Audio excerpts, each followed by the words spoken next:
Plusieurs collègues souhaitent s'exprimer. Je vous suggère que nous les entendions successivement, puis le rapporteur général a de nouvelles questions, peut-être dans la foulée, que nous adresserons aux différents membres du panel. Alors, M. Albéric de Montgolfier a demandé la parole en premier. Merci, Monsieur le Président. Donc, c'est un témoignage, puisqu'avec Philippe Dallier, comme ça a été dit tout à l'heure, nous avons produit un rapport relativement récemment sur la fiscalité et le contrôle des douanes sur le commerce électronique, et nous étions rendus à Cyberdouane. Donc, Cyberdouane est une petite cellule des douanes qui fait de la veille sur Internet.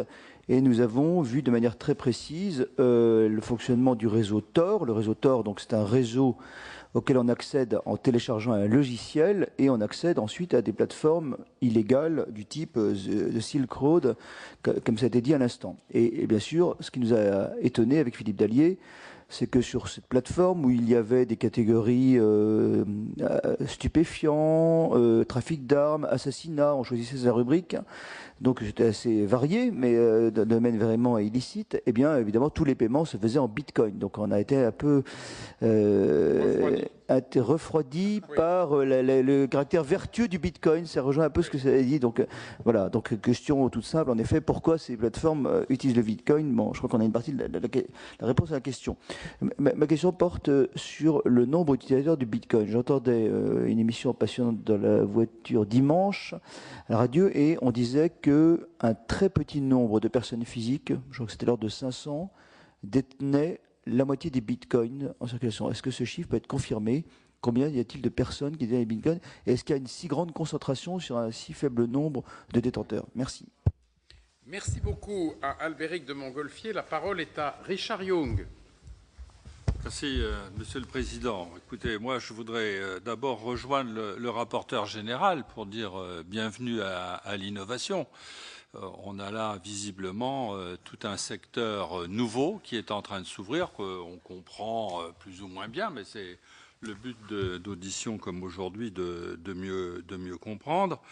Et je rappelle que la France est en retard, en particulier dans le domaine des circuits de paiement. Tout ce qui est PayPal, etc., n'est pas en France, malheureusement. Même s'il y a une initiative récente des grandes banques d'essayer de monter un réseau de paiement en ligne, nous sommes en retard. Et moi, j'aurais tendance à dire nous ne devons pas rater de nouvelles possibilités, surtout si elles facilitent les échanges et permettent de baisser le coût des transactions. Qu'il y ait des choses illégales qui se passent, ce n'est pas lié à la nature du produit, ça existe partout.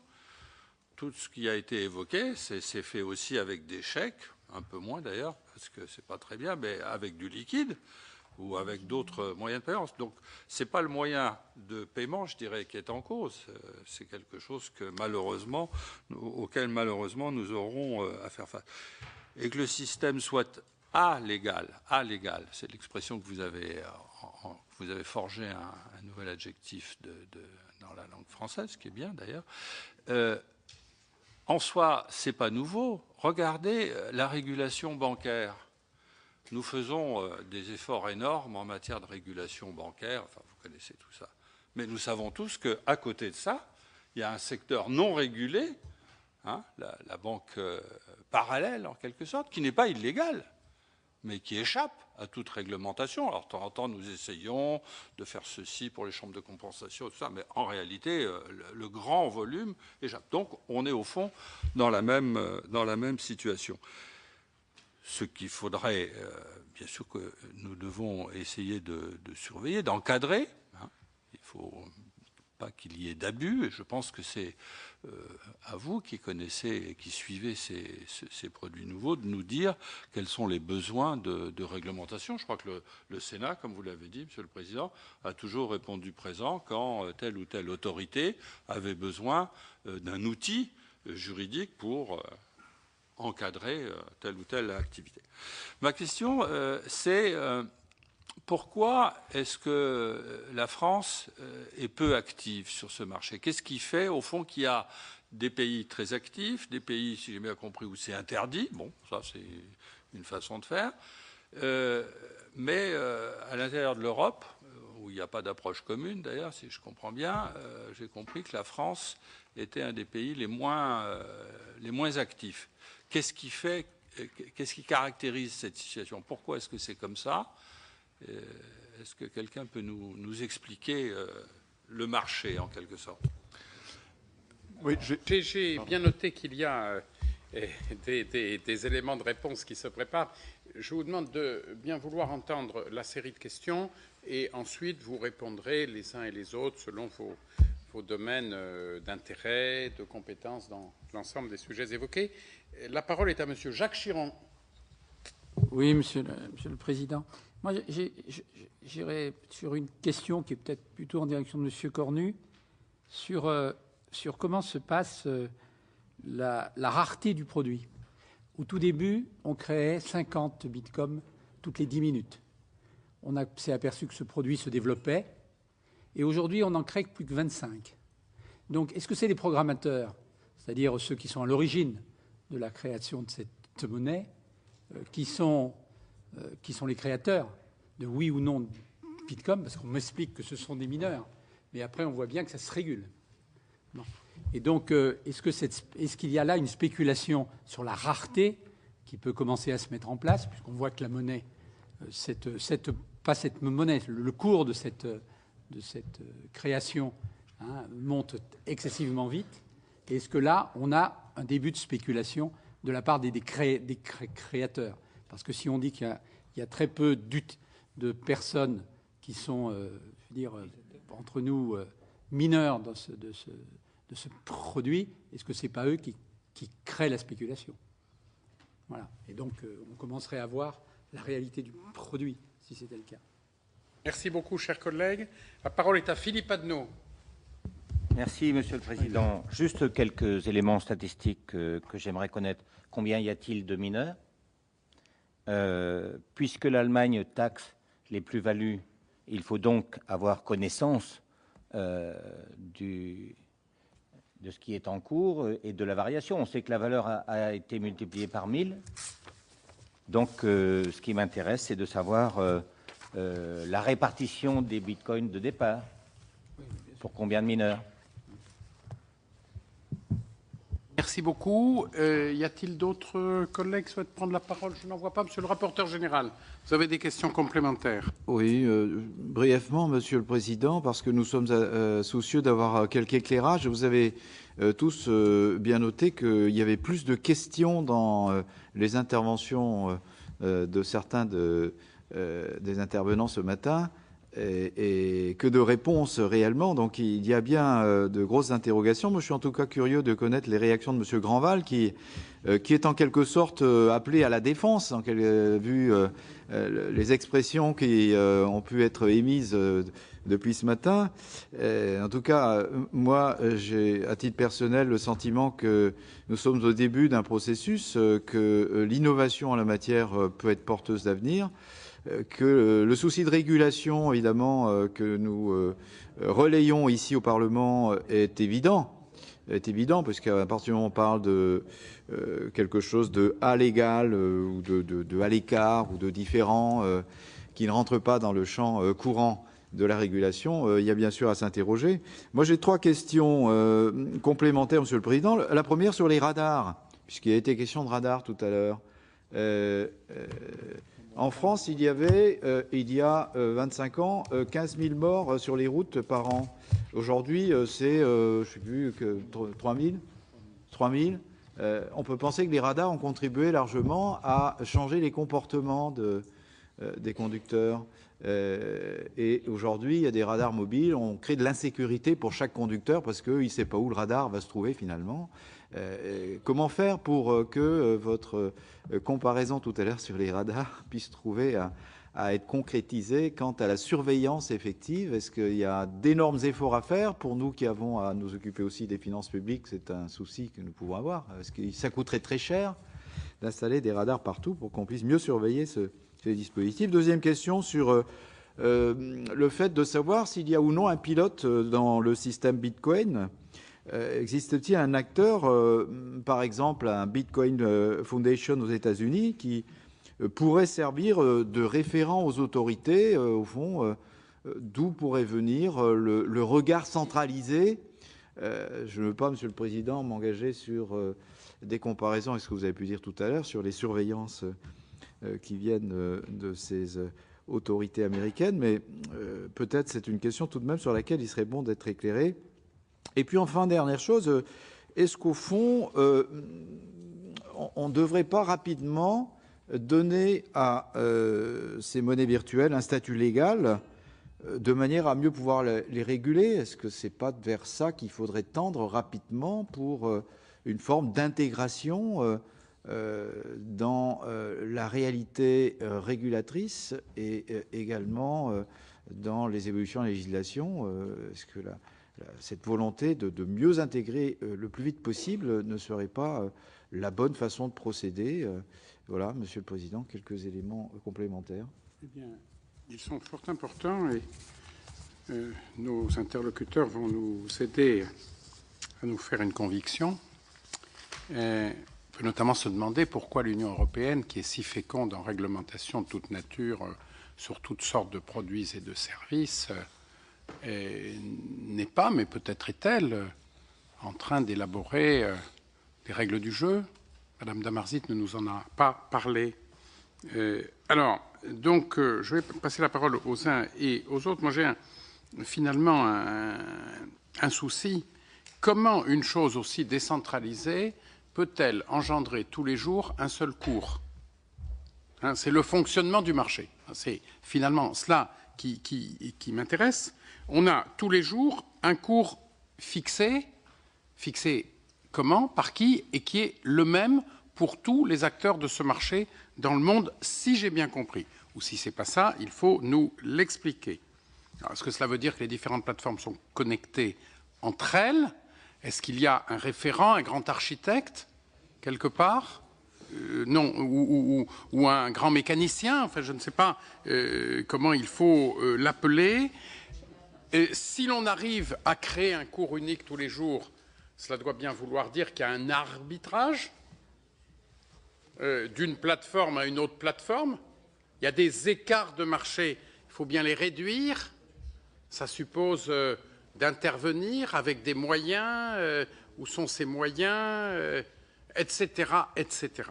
Alors, nous en avons terminé avec les questions, du moins les nôtres, et je voudrais d'abord demander à M. Grandval bien vouloir réagir. Donc ensuite, M. le directeur scientifique, ensuite, si vous le voulez bien, peut-être Tracfin, douane, puis Banque de France, et puis naturellement État, Trésor, vers lequel on se tournera avec révérence. Alors, M. Grandval. Alors j'ai essayé de noter toutes les questions qui ont été posées, je vais tâcher d'y répondre. Rappelez-moi si j'oublie des éléments dans ma réponse. Tout d'abord, vous parliez du réseau Tor, de Silk Road, à propos de Bitcoin. Alors, petit point sur Tor. Tor est un système d'anonymisation du trafic sur Internet, qui est une technologie également. Et comme toute technologie, elle a des opportunités, elle a des risques. Elle a des opportunités pour un certain nombre d'utilisateurs dont la parole peut être bannie dans certains pays, pour des journalistes, pour ce type d'activité. Et effectivement, il peut y avoir des usages tels que Silk Road qui sont condamnables. Mais Tor est une technologie complètement déconnectée de Bitcoin. Ensuite, l'effet Silk Road est très intéressant puisque pendant très longtemps, et on continue encore en France de dire Bitcoin, l'assimiler essentiellement à Silk Road et à la drogue. L'investigation du FBI et le fait que Silk Road ait été fermé a entraîné une réaction intéressante du marché, un petit frémissement à la baisse du cours du Bitcoin, qui est censé être le symbole de la vitalité de Bitcoin, ce qui ne l'est pas. Et ensuite, un retour à des niveaux de cours comparables, voire supérieurs à ce précédent. Les études ont montré qu'il y avait probablement 1% des transactions Bitcoin qui concernaient le réseau Silk Road, dont on disait qu'il était le seul intérêt de Bitcoin. Donc force est de constater que non, Bitcoin n'est pas porté par Silk Road, n'est pas porté par des activités illégales, il est porté de plus en plus par des activités de marchands, enfin de commerçants, et principalement aux États-Unis, où plusieurs dizaines de milliers de marchands ont basculé, ou en tout cas se sont convertis à l'acceptation des paiements par Bitcoin. Ce n'est pas le cas en France. On n'en a pas du tout cette image ici. Il faut réaliser ce qui se passe outre-Atlantique, des dizaines de milliers de marchands et tous les jours des milliers de marchands qui basculent sur Bitcoin.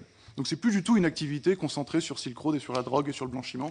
C'est une activité de paiement électronique qui effectivement peut trouver à ses limites des activités illégales contre lesquelles on a différents services ici qui sont tout à fait équipés normalement pour lutter. Et nous-mêmes, les assistons ou les aidons, si besoin, dans leur compréhension de Bitcoin, dans leur analyse technique, dans ce qu'on peut faire, dans la limite de nos compétences également.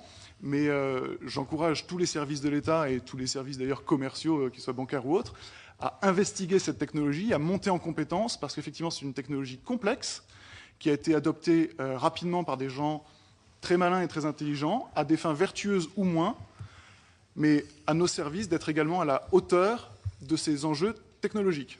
On ne peut pas les interdire, on ne peut pas les arrêter, on ne peut pas les désinventer. Ils sont là, et il faut conjuguer avec, et il faut en tirer le meilleur. En tout cas, c'est nous ce que nous tâchons d'en faire.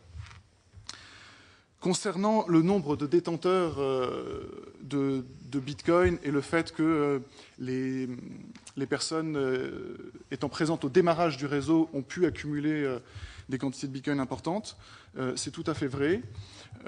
C'est un sujet qui choque un certain nombre de personnes et qui pour d'autres est tout à fait normal.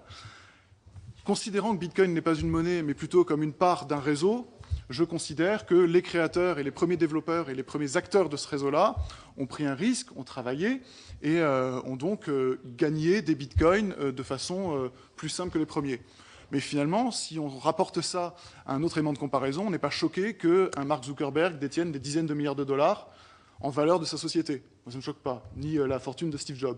Mais finalement, sur Bitcoin, et c'est un peu nouveau, ça ne choque personne dans le réseau Bitcoin que les créateurs, qui ont fourni un travail considérable et qui ont apporté une innovation majeure sur le marché, puissent avoir la rémunération, la contrepartie de leur rapport à l'économie numérique.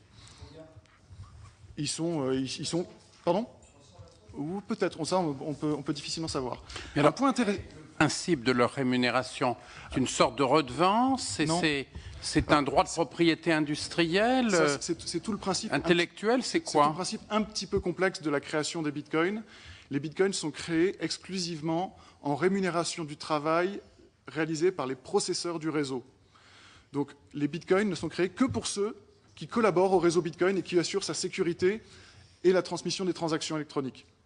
Donc les premiers possesseurs de bitcoin ont été les premiers opérateurs à véhiculer des transactions. Alors effectivement, lorsque le réseau est né et qu'il y avait quelques dizaines de transactions qui passaient tous les jours, il était extrêmement simple de gagner 50 bitcoins, comme on le disait, à peu près toutes les 10 minutes. Et puis, la complexité du réseau s'est accrue, le nombre de transactions également, et donc l'effort à faire pour gagner ces bitcoins est devenu de plus en plus important, et aujourd'hui, il y a une véritable compétition entre tous les processeurs du réseau, qui est vertueuse, puisque c'est une compétition qui vise à sécuriser le réseau, et en même temps, elle est rémunérée par la création de Bitcoin. Voilà. Quand on a beaucoup de Bitcoins, on en fait quoi ? Comment est-ce qu'on liquide cette position ? C'est assez hybride et vous en faites ce que vous voulez. Il n'y a aucune instruction qui est donnée à Bitcoin. Bitcoin, c'est un logiciel libre, donc ou bien vous les vendez, ou bien vous achetez des biens et services, ou bien vous les conservez, ou bien vous faites ce que vous voulez. De plus en plus, on disait au départ que c'était surtout un outil spéculatif, je n'utiliserai pas le mot d'épargne, hein, mais presque, où les gens faisaient un placement en Bitcoin en disant « moi je considère que la valeur de Bitcoin va augmenter, et donc je veux avoir des Bitcoins ». C'est légitime, la spéculation, elle existe a priori sur l'ensemble des marchés aujourd'hui et Bitcoin n'y échappe pas, comme tout ce qui a de la valeur. Mais de plus en plus, les usages vont se tourner vers le paiement. C'est ce à quoi on assiste aux États-Unis, où on parle de moins en moins de Bitcoin comme de la réserve de valeur. On arrête de se focaliser sur le cours qui augmente de plus ou moins 10% dans la journée, ou plus d'ailleurs, et on se focalise sur l'intérêt des marchands et le nombre grandissant de marchands. Est-ce qu'il y a des options sur les Bitcoins ? Est-ce qu'on peut prendre des positions ?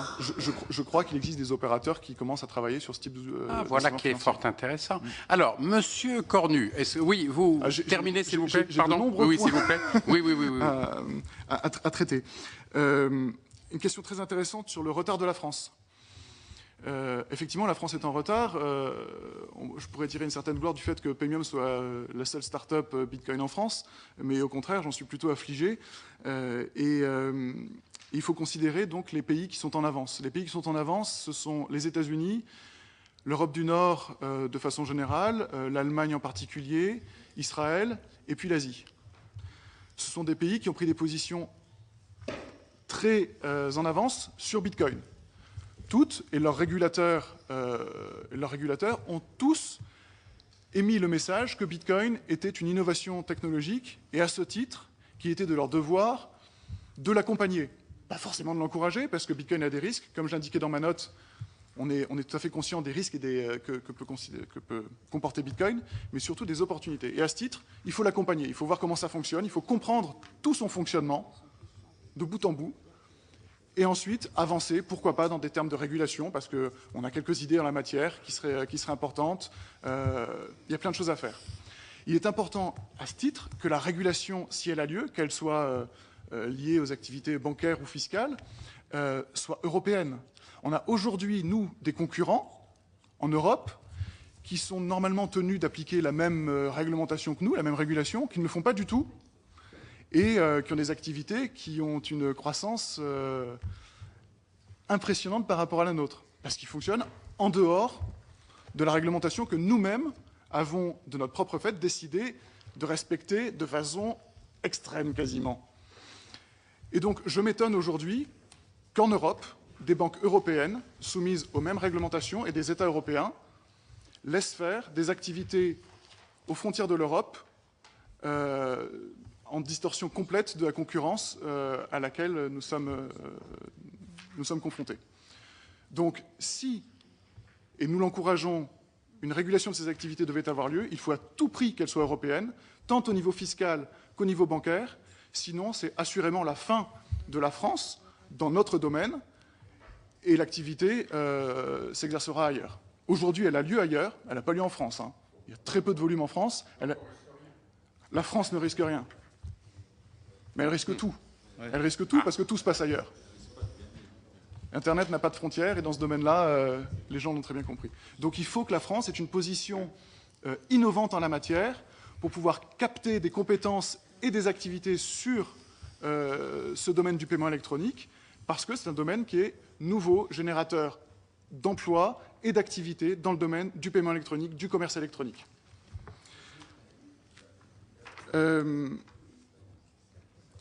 La création monétaire, je l'ai vaguement abordé tout à l'heure. Sur le nombre de mineurs et sur la taxation, alors la taxation, je laisserai ce sujet aux personnalités compétentes. Sur le nombre de mineurs, c'était vous qui posiez la question ? Oui.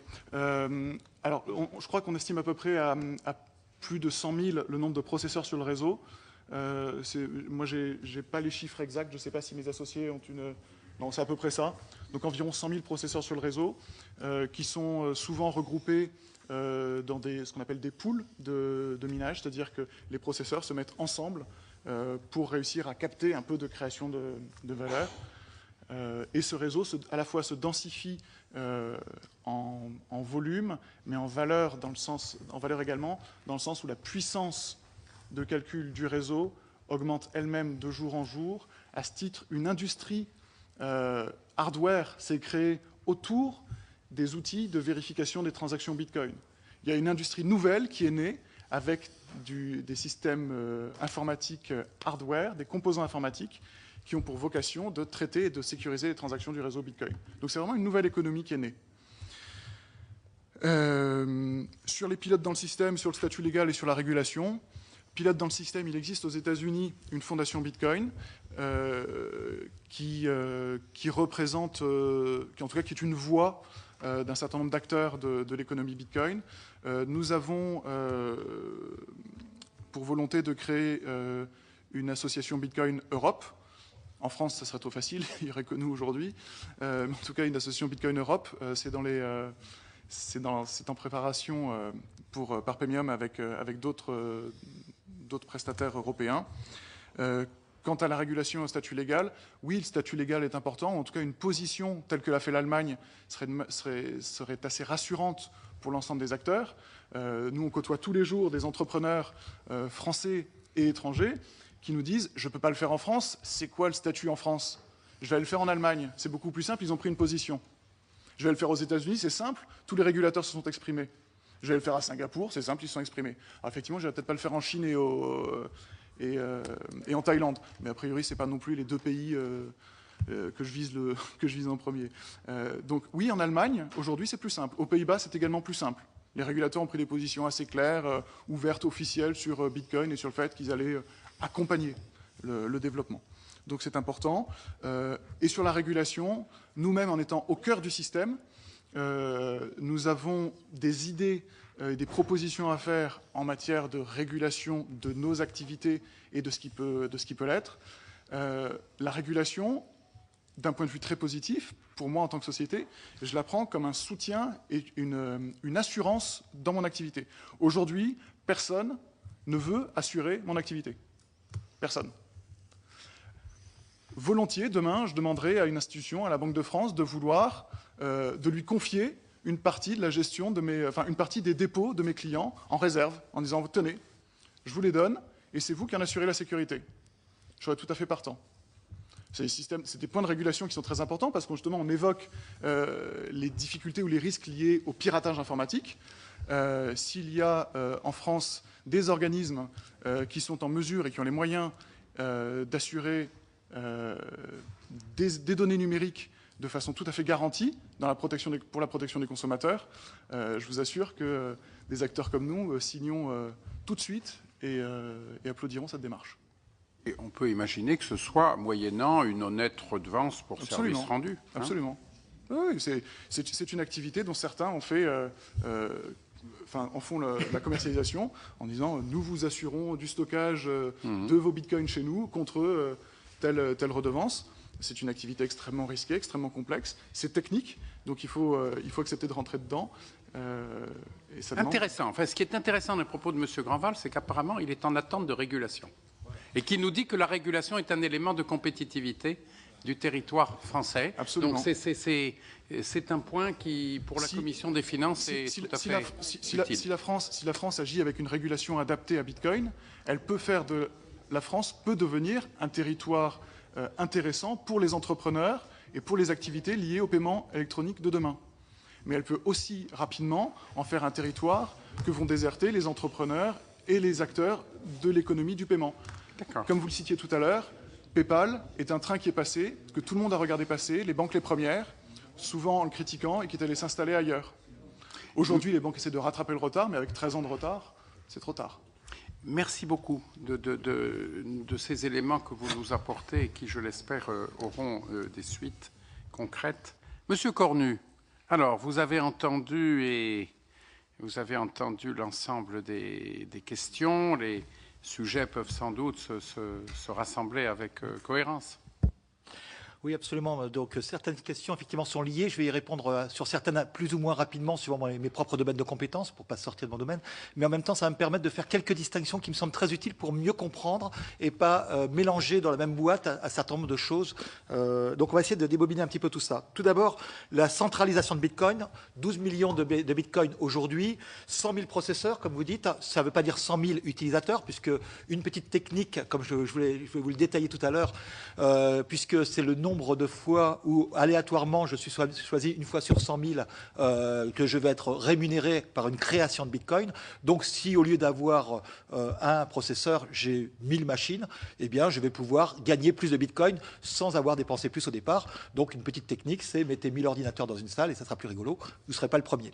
Donc ça veut dire que le nombre d'utilisateurs est un peu difficile à savoir. Du coup, j'élude aussi un peu la question des mineurs parce que par définition, eh bien je ne peux connaître que je ne connais pas les personnes qui font des transactions à l'intérieur des bitcoins. La transaction est visible, les personnes ne le sont pas. Je ne peux connaître les personnes, à condition évidemment de régulation, que celles qui vont changer les bitcoins en argent. Et donc, si j'achète des choses à l'intérieur, je peux rester mineur et être invisible du système. Si par contre, à un moment donné, cet argent-là, je vais le transformer en euros pour faire d'autres achats, donc plus en bitcoin mais en euros, eh bien à ce moment-là, on peut imaginer avec une régulation adaptée. C'est ce qui s'est passé, si j'ai bien compris, dans la collaboration qu'il y a eu entre Paymium et les douanes par rapport au problème de fraude. Donc il faut bien distinguer le passage de Bitcoin vers l'extérieur, qui lui peut être facilement régulé. Et ça me permet d'ailleurs de vous dire que les radars, c'est plus facile à mettre là. Par contre, à l'intérieur de Bitcoin, eh bien, vous avez des radars avec des transactions sur lesquelles, en fait, vous ne voyez pas les voitures. Donc, on a une petite difficulté quand même, c'est que je peux vous dire qu'elle est passée à 220, mais je n'ai pas la plaque d'immatriculation. Donc, effectivement, je peux mettre des radars entre Bitcoin et le reste du monde. Par contre, il ne s'agit pas d'un compte en banque, il s'agit d'un endroit où se font en même temps des échanges entre les personnes, échanges commerciaux, légaux ou illégaux. Donc, voilà un peu pour distinguer bien. La première distinction que je voulais faire, c'est entre, si je parle de Bitcoin, entre Bitcoin à l'intérieur, avec des échanges, et Bitcoin avec le reste du monde. Excusez-moi, je voudrais juste apporter une précision. C'est en partie vrai, mais il existe aujourd'hui des outils qui permettent d'analyser le trafic de transactions, enfin les transactions sur le réseau Bitcoin, qui permettent, mais ce sont des outils qui sont lourds à mettre en place et qui nécessitent des investigations profondes, mais qui permettent de remonter d'une transaction Bitcoin à une adresse IP selon certaines caractéristiques. C'est compliqué, c'est pas tout à fait au point comme technique et ça demande des efforts majeurs, mais ce n'est pas impossible. Ça ne veut pas dire que c'est facile, ce n'est pas impossible.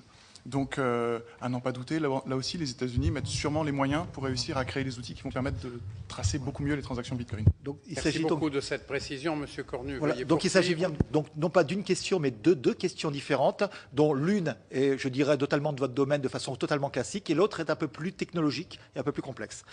L'autre aspect là-dessus, la place de la France. Alors, en fait, il faut distinguer si la place de la France en termes d'institution ou en termes aussi de fonctionnement. Et là-dessus, je crois qu'il faut bien distinguer Bitcoin de l'ensemble des monnaies, y compris des nouvelles monnaies, alors je vais appeler virtuelles et décentralisées. Il se trouve qu'en parallèle de Bitcoin, un autre projet initié par la France, ou par un Français, s'appelle OpenUDC. C'est un projet qui est basé sur la théorie relative de la monnaie, donc une théorie monétaire qui a été développée d'ailleurs aussi également en France en partie, et sur lequel eh bien, la création monétaire est légèrement différente, avec un mécanisme qui pourrait sembler décentralisé, identique, etc. Et il y a deux petites distinctions que je vais faire en répondant à deux autres questions. Donc j'essaye de mixer vos questions par rapport à ça. La première, c'est le mécanisme de création monétaire dans Bitcoin. On disait tout à l'heure 50 bitcoins toutes les 10 minutes. Alors, c'est pas tout à fait vrai, mais on considère que l'état d'un calculateur aujourd'hui permet en 10 minutes de faire un certain nombre de calculs. Évidemment, au fur et à mesure des années, il va falloir faire un calcul plus complexe pour que ça dure à peu près 10 minutes. Donc, on va dire à peu près 10 minutes égale 50 bitcoins pendant les 4 premières années. Donc, en gros, 2,6 millions de bitcoins par an. Ces bitcoins, ils sont affectés à qui? À toute personne qui crée un compte. Vous pouvez créer un compte et puis dépenser 3 fois rien. Aujourd'hui, vous n'avez pas besoin de mettre beaucoup d'euros. Et une fois tous les... par hasard, eh bien, c'est vous qui allez justifier un ensemble de transactions. Ce n'est pas chaque transaction, mais un paquet de transactions. Et vous êtes rémunéré par une création monétaire de 50 bitcoins il y a encore ces 4 premières années et 25 bitcoins maintenant. Donc si je calcule bien, aujourd'hui, 2,6 millions fois 4 ans, ça fait 10 millions, 10 millions 5 à peu près. 10 millions 5, l'année 2, la deuxième facette de 4 années, ça fait 5 millions et des poussières. Et puis, on redivise par 2, etc. Et donc, on sait qu'à la fin, eh bien, on va à peu près arriver à 21, on va arriver même précisément à 21 millions de bitcoins. Ça, c'est un mécanisme monétaire spécifique à Bitcoin.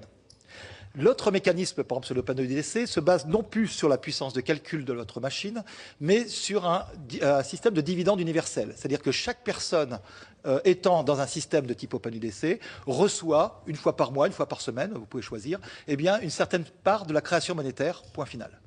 Et donc, on va avoir des mécanismes un peu différents. Ce qui m'amène à un élément qui me semble particulièrement important, c'est que... actuellement, eh bien, quand on parle de rareté et de choses comme ça, il faut bien distinguer le protocole. Alors un protocole, c'est quelque chose qui peut être libre. D'ailleurs, c'est publié. J'ai analysé une partie du code Bitcoin pour pouvoir répondre à vos questions aujourd'hui. Donc c'est un peu technique, mais ça se fait. Et puis c'est en fait derrière des choix. Mais il y a le paramétrage de ces protocoles. Alors, ce qui est intéressant, c'est que le code, il est libre. Il est visible par tout le monde. Il est actuellement mis en œuvre dans un logiciel que vous téléchargez quand vous voulez avoir des bitcoins. Les choix initiaux qui ont permis de donner à Bitcoin ces paramétrages, et c'est là-dessus évidemment que l'on peut avoir des aspects intéressants ou non, par qui ils sont faits. Alors là, ce qui est intéressant, c'est que sur Bitcoin, ils sont faits par une personne anonyme actuellement au départ, dont on ne sait pas d'ailleurs si c'est un ensemble de personnes ou une personne, c'est un nom japonais, qui se présente comme un japonais de, je ne sais plus quel âge d'ailleurs, enfin bref, et c'est à peu près tout ce qu'on en sait, avec cette personne-là qui s'est retirée après. Alors évidemment, elle n'a pas de rémunération directe, de droits, etc. Par contre, les premiers bitcoins qui ont été échangés, le Genesis, comme on l'appelle, le premier paquet de transactions, eh bien, c'était avec lui, peut-être quelques-uns de ses copains, ou peut-être ce consortium. Et évidemment, il n'a pas besoin d'être rémunéré, puisque, comme on le disait tout à l'heure, il y a un avantage aux early adopters, comme on dit, c'est-à-dire aux premiers arrivants. Donc, je dirais, aujourd'hui, on résout le problème comme ça de rémunération de ce travail-là, simplement par ce système-là. La seule chose, c'est qu'effectivement, Bitcoin, c'est non seulement un protocole, mais des paramétrages de ce protocole. Sur OpenUDC, en fait, aujourd'hui, on est à un stade un peu moins avancé sur lequel il y a un protocole qui se met en place, je crois qu'on est à la version 0.8, et sur lequel, en fait, vous pouvez développer des monnaies, donc des paramétrages de ce protocole, qui vont avoir des caractéristiques différentes. Certaines communes, comme je le disais, la création monétaire n'est pas exactement la même que sur Bitcoin, et certaines, eh bien, vous pouvez choisir si vous rémunérez les gens par une création de un truc, appelons-le le truc, tous les mois, toutes les semaines, ou 10, ou ce que vous voulez, et vous pouvez choisir ou non si c'est convertible ou non dans d'autres monnaies. Donc, c'est pour ça qu'il me semble très important de bien distinguer les monnaies ou les mécanismes monétaires, pour être plus précis, puisqu'on voit bien que ce n'est pas tout à fait des monnaies, des protocoles qui les permettent. Les protocoles eux-mêmes peuvent être biaisés, effectivement. Là, le fait d'avoir des logiciels libres dans tous ces nouveaux systèmes, et y compris d'ailleurs dans les échanges de sel dont je parlais, les échanges de monnaie, vous avez des systèmes comme Open Money. La France est d'ailleurs active aussi dans Flowplace, par exemple, dans ces systèmes-là. C'est en général des choses qui sont assez transparentes. Ce qui est intéressant, c'est que si c'est transparent, allez regarder les paramétrages de ces monnaies pour savoir celles qui, à un moment donné, vous semblent devoir rentrer dans un système qui vous convient ou dans un système où, effectivement, ça nécessite régulation. Donc, je dirais que les radars, eh bien, si on ne sait pas les mettre sur les transactions, il faut peut-être aussi les mettre sur les paramétrages, avec quel paramétrage vous semble acceptable et quel paramétrage ne vous semble pas acceptable.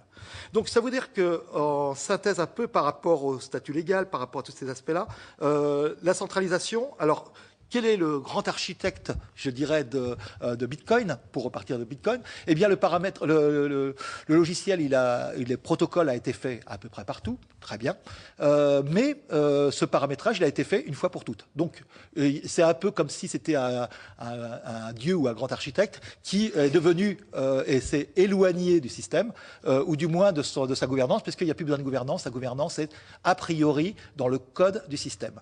Comme le disait Laurence Lessig, finalement, ils ont mis de la liberté dans le code. Ils parlaient d'Internet à l'époque. Et donc, ça veut dire que le système même, l'architecture même, que ce soit d'Internet ou d'une monnaie, eh bien, va permettre de la liberté, des opportunités, des contraintes, des difficultés. Et donc, ça veut dire que la compréhension, non pas de la technique, et je pense que vous n'avez pas à être des spécialistes techniques. Par contre, vous avez besoin d'être des spécialistes en architecture.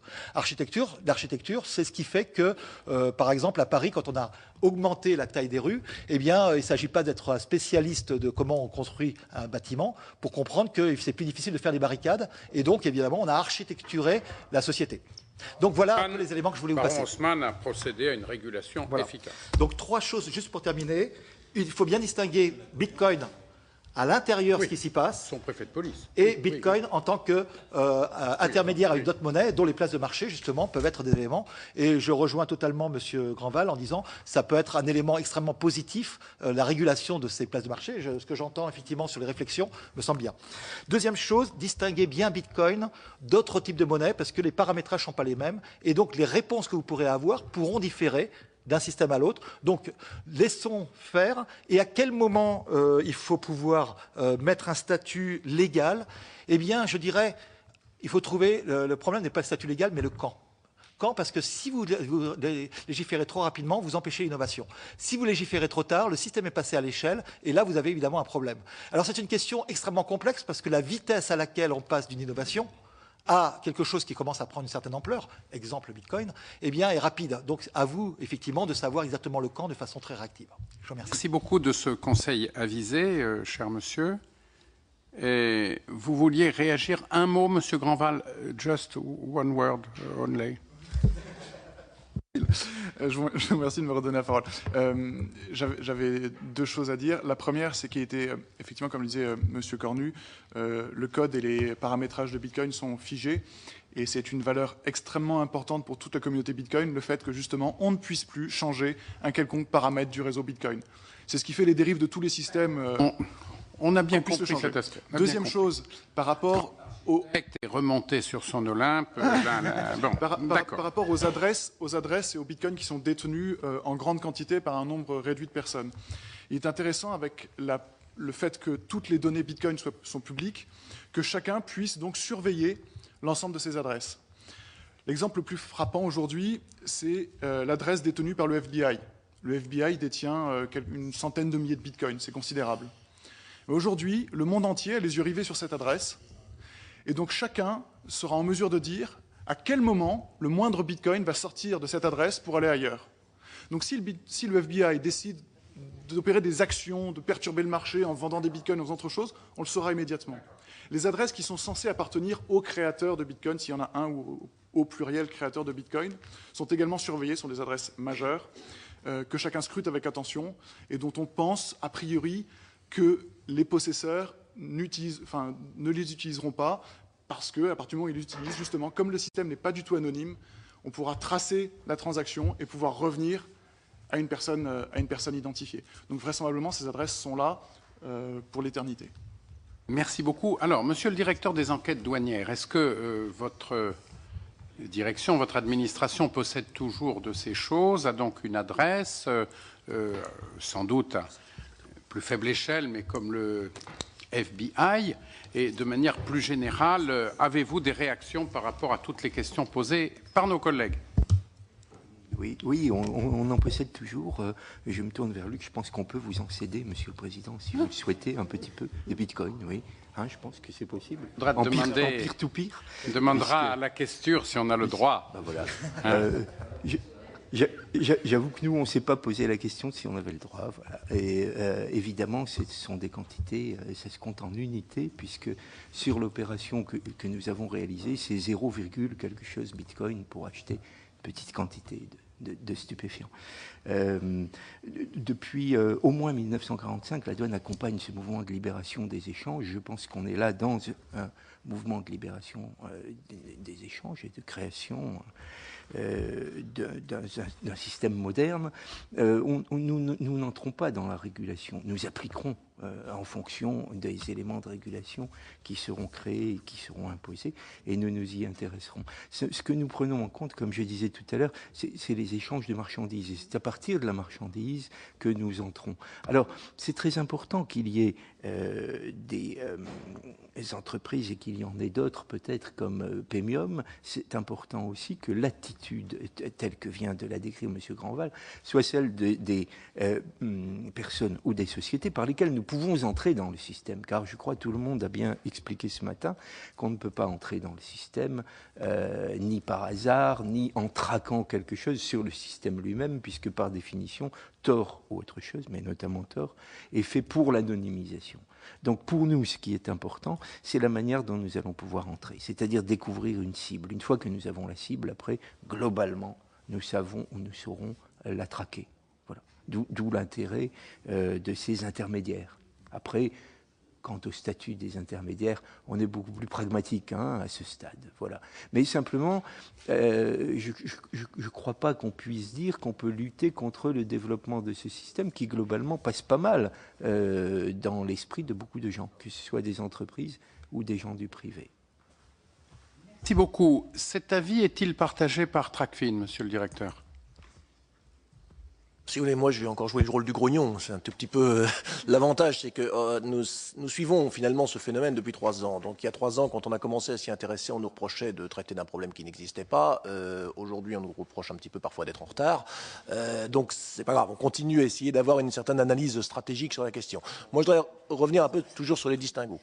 On a le sujet du Bitcoin et on a les autres. Je crois qu'il faut vraiment distinguer le sujet. Et sur le sujet du Bitcoin, pour être paradoxal, alors nous essayons de faire tourner nos différents capteurs. De toute nature, je ne m'étendrai pas sur les différents capteurs, un certain nombre de données étant classifiées, je ne m'étendrai pas là-dessus.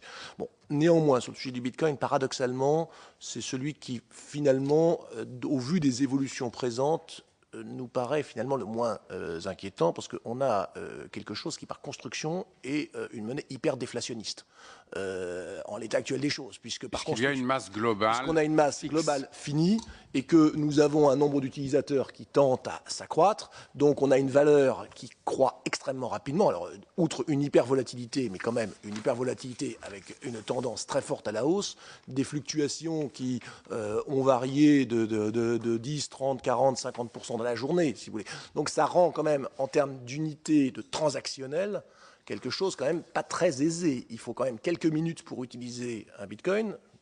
Je vais rentrer dans le détail, on a quelques raisons de le savoir. Et le simple fait, entre le moment où j'aurais décidé d'acheter une baguette de pain en bitcoin et le moment où je l'aurais payé, la valeur de mon bitcoin aura pu changer du simple au double. Donc si vous voulez, en l'état actuel des choses, on se retrouve un peu dans la situation en sens inverse, si je puis dire, de l'allemand de la période de Reichsmark qui se promenait avec ça, qui ne savait pas s'il fallait prendre une brouette ou un billet de Reichsmark pour payer. Donc paradoxalement, si vous voulez, on se retrouve dans une situation où on est, toute proportion gardée, pardon, on parle d'innovation, mais on va faire un peu d'historique, hein. On est en 1637 au moment de la spéculation des tulipes. On peut toujours décider qu'un bulbe de tulipe vaut 100 000 florins. À un moment donné, je dirais, les dispositifs, alors je ne sais pas ce que sera l'avenir, est-ce qu'on aura un crack du bitcoin comme on a eu un crack des tulipes, je n'en sais rien. J'essaie de comprendre ce qui se passe. Mais quoi qu'il en soit, si vous voulez, en tant que monnaie transactionnelle aujourd'hui, ça rend quand même difficile les choses. Cela étant, puisque on nous dit effectivement que la monnaie, que son usage transactionnel s'accroît, dont acte, on ne partage pas forcément exactement la même analyse, mais ça, on sera là-dessus, on ne va pas discuter. En toute hypothèse, ce qui est clair, c'est qu'il s'accroît toujours dans des conditions allégales. Je ne suis pas totalement sûr que la DGFiP soit submergée de déclarations de transactions en bitcoin, de déclarations de TVA en bitcoin, de déclarations de plus-value, ce qui pose de toute façon un problème majeur. C'est certes, on a un phénomène qui s'accroît, mais on a un phénomène qui, à certains points de vue, est un phénomène, et là je changerai le A en I, qui est illégal, puisqu'il s'inscrit clairement actuellement dans une situation d'éludation des droits fiscaux, ce qui pose de toute façon un problème de droit fiscal à tout le moins. On embête beaucoup, vous savez qu'on cherche beaucoup actuellement pour différentes raisons les détentions d'avoirs non déclarés. On a une vraie situation, on a les problématiques ISF, je ne reviens pas sur tous ces sujets-là. Mais quoi qu'il en soit, encore une fois, pour le Bitcoin, actuellement, et ça peut tout à fait changer demain, hein, il faut être très prudent, mais actuellement, il nous semble que les phénomènes erratiques, spéculatifs, liés d'ailleurs aux différentes régulations diverses dans le monde, rendent finalement cette monnaie moins une monnaie de transaction, je vais me faire gronder si j'emploie le terme monnaie, mais enfin, moins une unité de transaction qu'une unité finalement de réserve, ce qui soulève des tas de questions, mais qui pour nous, en termes d'utilisation, finalement, tente à réduire un peu le risque. Ce qui n'est clairement pas le cas des autres monnaies virtuelles, qui, elles, peuvent se trouver dans des situations totalement différentes. Dans le cas du fameux site Silk Road, il faut se rappeler que la principale monnaie n'était pas le Bitcoin, mais le Liberty Reserve, qui était une autre unité de compte. Et des unités de compte, il y en a dans tous les sens. Et elles peuvent présenter une bien plus grande stabilité et donc une bien plus grande maniabilité pour un cadre transactionnel qui, lui, encore une fois, et là je ne reviens pas dessus, ça a été largement dit, est totalement opaque, sauf à ce que j'appellerais le carrefour, pour reprendre, on a parlé de radars. Où faut-il placer les radars? Les radars, à ce stade, je ne sais pas les placer dans le réseau. En revanche, je peux les placer, ça a été dit, sur les carrefours. Et là, il y a peut-être une question à se poser, sous réserve quand même, sous réserve qu'il existe durablement des carrefours. La question qu'on peut se poser, c'est de savoir si un jour, nous n'aurons pas un autre système totalement parallèle, qui, à la limite, fonctionnera totalement en Bitcoin, en Liberty Reserve, que sais-je, enfin, Liberty Reserve, feu Liberty Reserve, auquel cas, il faudra se poser d'autres questions, parce que nous n'aurons plus de carrefour. Donc là, c'est une autre question. Voilà globalement où nous en sommes à ce stade. Nous essayons de regarder ce qu'il y a à faire. Il est clair qu'il y a un besoin de régulation. Ça me paraît très net. On a mis des très gros efforts au cours des dernières années sur la régulation de manière générale, de la création monétaire, de la régulation. Je ne partage pas complètement l'avis qui a été évoqué tout à l'heure. On ne peut pas totalement comparer le dispositif au shadow banking, parce que le shadow banking reste quand même s'inscrit dans un cadre. Là, on est complètement dans une boîte noire, dans tous ses fondements. Donc, on a un besoin de régulation. La question ensuite, mais elle a été évoquée par Mme Damarzy, c'est de savoir si la régulation elle-même ne fera pas perdre son intérêt au dispositif. Parce que, évidemment, à partir du moment où il y a une régulation, on le légitime, mais on lui crée aussi des coûts supplémentaires. Et là, on pourra s'interroger de savoir si la régulation n'aura pas... Alors, quelles seront les conséquences? Mais il y a, de toute façon, ça je crois qu'on peut tous se rejoindre là-dessus, un vrai besoin de régulation du dispositif. je passe à une question quand même essentielle qui ne remet pas en cause l'intérêt de la régulation. C'est évidemment, la régulation est nécessaire. Le respect de la régulation sera extrêmement difficile à contrôler compte tenu de la nature même des dispositifs, de l'extraterritorialité d'un certain nombre d'acteurs et de la difficulté que l'on a à intervenir sur ce réseau. Alors, M. Grandval, une réaction, un mot seulement, s'il vous plaît, un mot. Régulation, encore une fois, européenne. Mais on a compris ça, on l'a déjà traité. Il faut le répéter parce que ce sont les Non, mais c'est pas la peine, vous savez. Bon, on est vieux, mais malgré tout, on comprend ce qu'on nous dit et il y a le compte-rendu.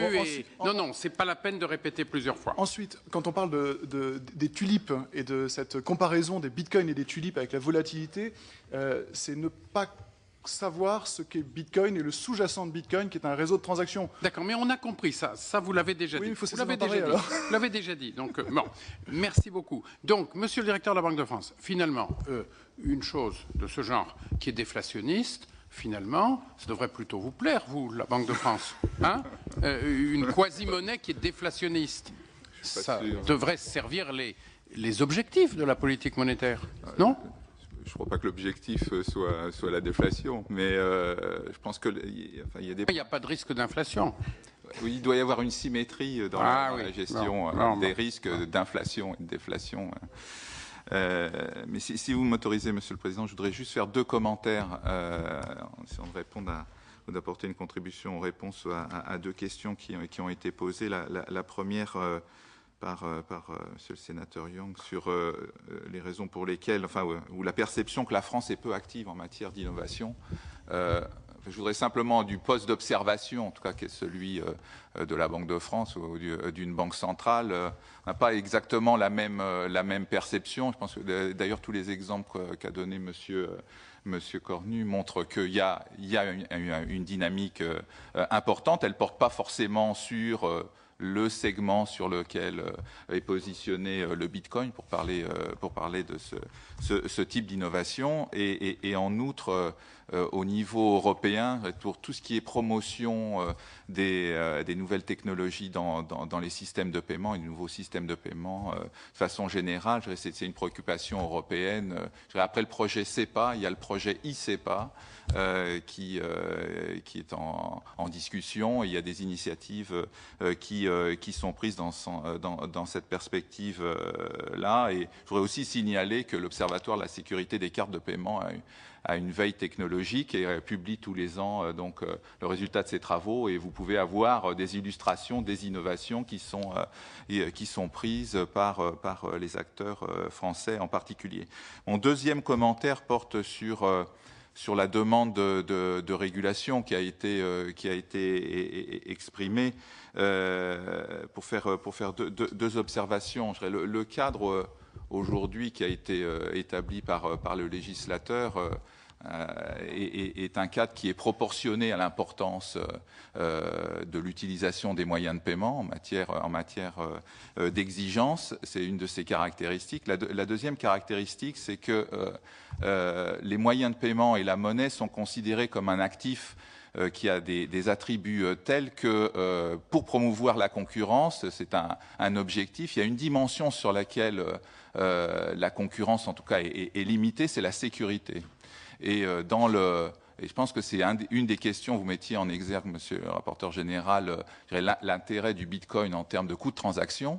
Il ne faut pas, il se diffuse certainement, ces utilisations se développent grâce à cet attribut, mais le revers de la médaille, ce sont les sujets de préoccupation en matière de sécurité. Le cadre de régulation qui est en place, que vous avez instauré, a contribué à faire que dès lors qu'un instrument de paiement se développe suffisamment, il remplisse des exigences minimum de sécurité. Je pense que c'est l'enjeu pour l'intégration d'innovation en termes de monnaie virtuelle comme le Bitcoin et d'autres. Et de ce point de vue-là, si l'on réfléchit aux modalités d'intégration du Bitcoin, je pense que c'est un point très important qui a été souligné. C'est le point, en tout cas, qui existe aujourd'hui, ce sont les plateformes de conversion entre l'univers du Bitcoin et l'univers de la monnaie régulée.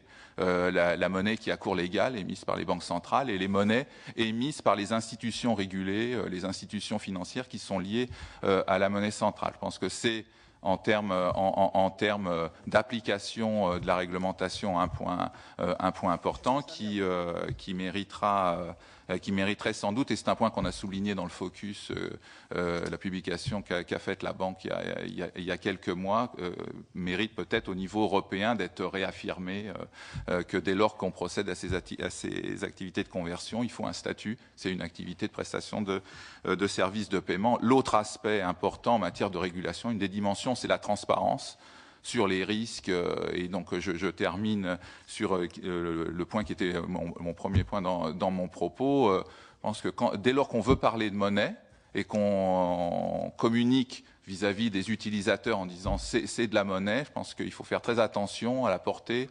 de la communication. La monnaie a des attributs. Ça, vous nous l'avez déjà dit, Monsieur le Directeur. J'en conclus. Voilà. Je m'arrête là. Merci beaucoup, Monsieur le Président. Merci beaucoup. Alors, Madame le chef de service, donc à vous à nouveau d'intervenir en synthèse. Bon, je crois qu'on pourrait être assez tenté de notre côté par un peu de travail normatif.